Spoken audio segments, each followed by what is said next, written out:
All right. I figured I'd take a few minutes to just do a quick tour of my apartment. Um, so I'll walk around and kind of tell you about everything. But let me turn this around. Sorry about that. All right. So right when you walk in, here's the front door. Cool little mailbox. Right when you walk in, of course, it steps down a little bit. You've got to take your shoes off. And then I've got these pink slippers that are extra small, but that'll work. When you walk in, you've got a laundry basket down here, an extra small washing machine here. It's cozy, it's small. This is how it is in Japan. Little dinette area here, kitchen sink, I guess. It's a little one burner stove. Got a microwave, got a refrigerator, even got a toaster oven. So, everything I need that works. Just got to control the hot water here. Small bathroom, but the gentleman that rented me the apartment provided soap, Japanese soap, unique smell I've never smelled before, so that was cool. Basic stuff in there, nothing really to see.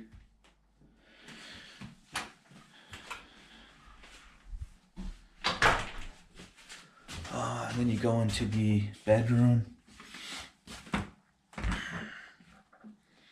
Today was a good day.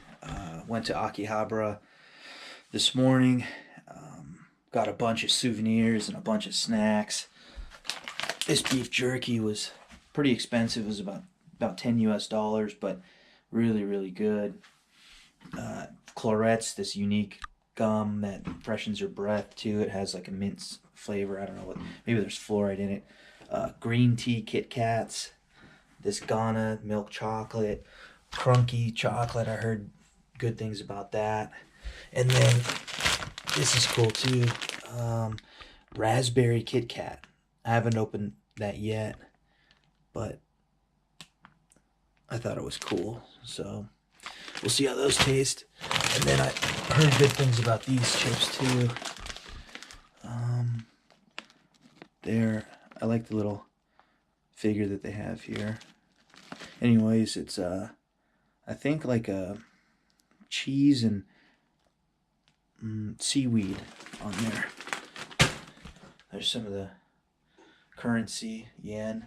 The trash in Japan, they're very strict with trash, so you have to separate paper, plastic, and raw garbage.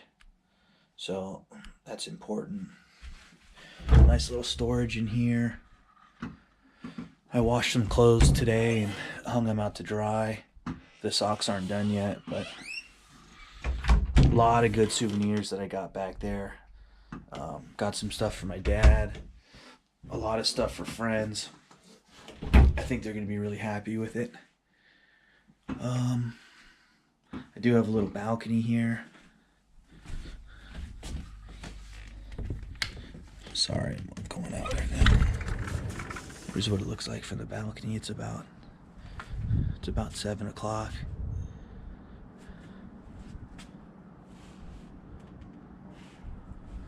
Nothing too special, but it's nice to be able to step out there and get some fresh air.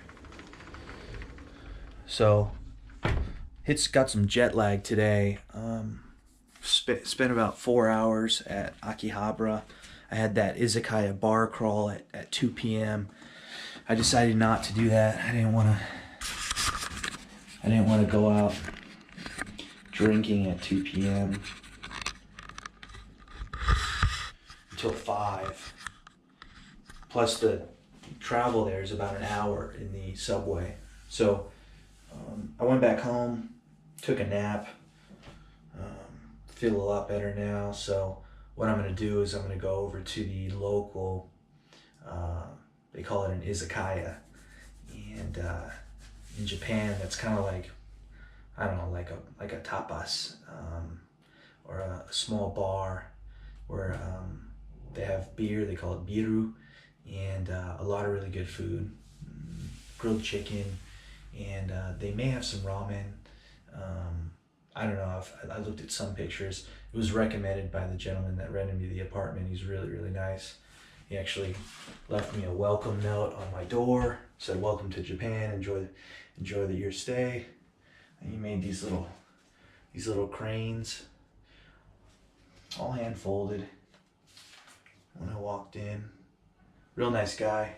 He actually invited me today to go out with him back to his hometown.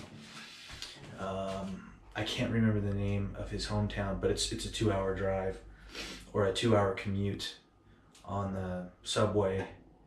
And he gave me like 15 or 20 minutes notice. He said, "Hey, if you want to come with me and my wife, we're gonna go out to my hometown." And he's like, "Check your email. I sent you the info." I looked and I had like 15 minutes to get ready. And then he said, "Yeah, we'll get back tonight or maybe tomorrow morning." And I don't speak Japanese that well, and he doesn't speak English that well, so I didn't even know about accommodations or any of that stuff. So I think it was just too much the first day. So I thanked him. I'm not going to do that, but I'm looking forward to go to the izakaya right now. It's only about 5 minutes from the house, so I'll go there, have a good dinner. I hope there's an English menu. I doubt there is because of the small town that I'm in. It doesn't really cater to tourists a lot. That's exactly what I wanted. So I should be okay. I know basic Japanese that can kind of get me through it. Hopefully they have some pictures I can point. Well, you don't point here. You have to use this gesture. Pointing's rude. Walking while you're eating is rude. There's a lot of rules here that society has that are kind of unspoken. So you have to learn when you're on the subway. Don't talk on your phone. Don't eat while you walk, or don't walk and eat. All kinds of things. But I think I like it. It's cool. So anyways, we'll go get a bite to eat. If in a worst case scenario I have to, I'll just pull out my Google Translator on my phone and we can do that. But I haven't had to do that yet, and I don't want to do that. I want to be able to try to communicate directly. So good day. It's going to be a good night. Tomorrow I've got stuff lined up as well. So